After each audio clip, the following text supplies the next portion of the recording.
Hey folks, this is David Smith at Correctional Officer Lifestyle.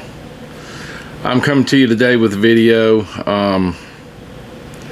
It's a video that I think needs to be done. It's not the most pleasant of topics, but it is one that needs to be discussed, and it's don't let a bad circumstance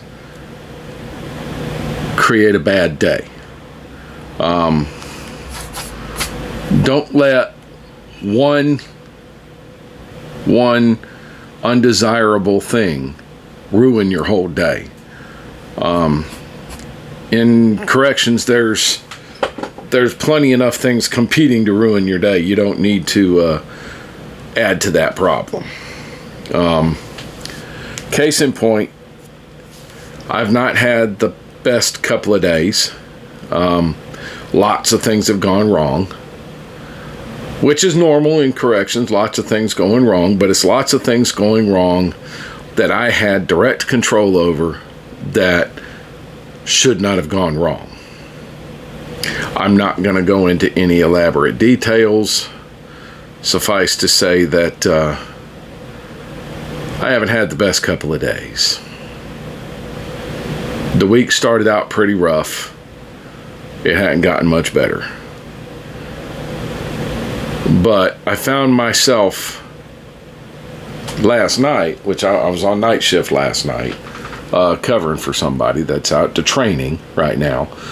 As a relief captain, that's my job. But I found myself last night in an increasingly foul mood because of what was going on. I let my circumstances and I let my situation dictate my mood. I've heard a ton of motivational speakers say repeatedly that you can't do anything about what you can't control. What you can control, what you can do something about, is how you respond to it. I have not been responding very well. So I'm kind of speaking from experience when I say, don't let one thing derail your entire day. Don't let one occurrence ruin your whole day. Bringing that mess to work with you a couple of days after it happens, probably not a good plan. Guilty as charged. Okay. Things hadn't gone exactly my way the last couple of days, and I've let it get to me. I've let some things that I failed at. I've let some things that I failed at cast a shadow over me. I've let some things that I failed at them cast a shadow over me. Don't get caught in that trap, folks. Don't do it. It's not worth it. Okay? Let it roll off your back like water off a duck's back.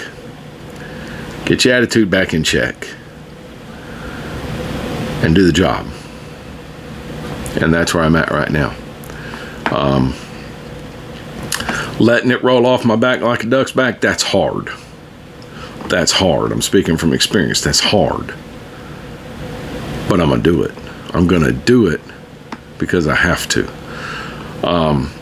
I'm not going to do like some people and throw my sucker in the dirt, pick up my toys, and go home because I didn't get my way.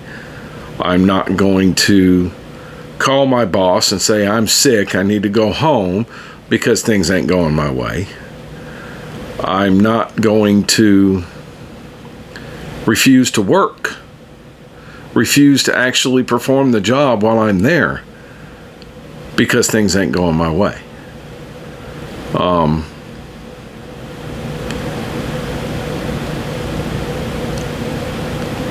I'm just going to go do the job. I'm going to do the job. I'm going to do the job that I was hired to do.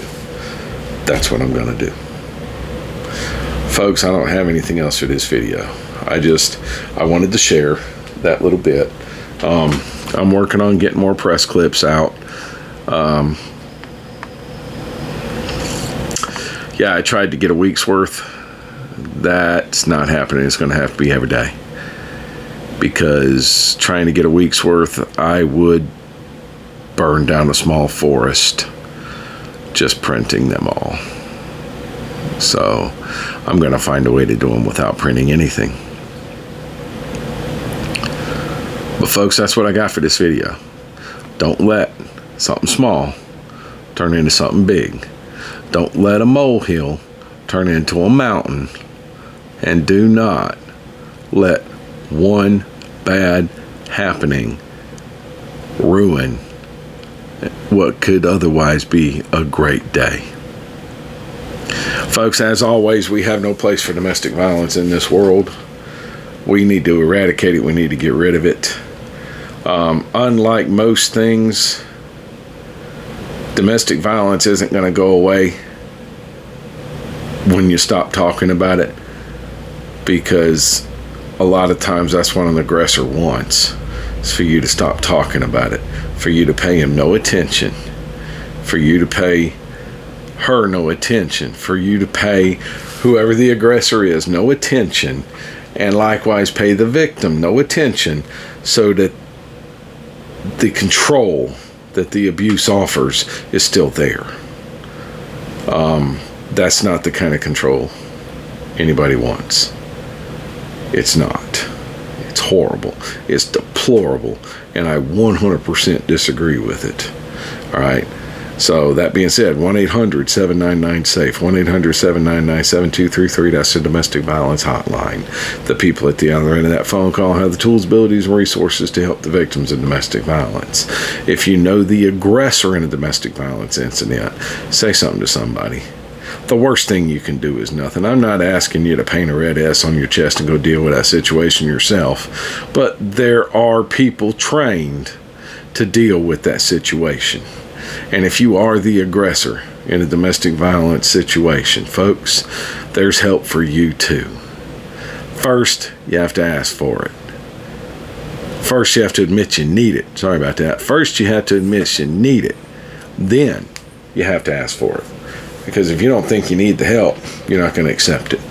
All right? Help will be provided when you admit you need it and ask for it. It might come with a consequence, but you'll be better off for it. Okay? As always, love shouldn't hurt. I am my brother's keeper. I am my sister's keeper.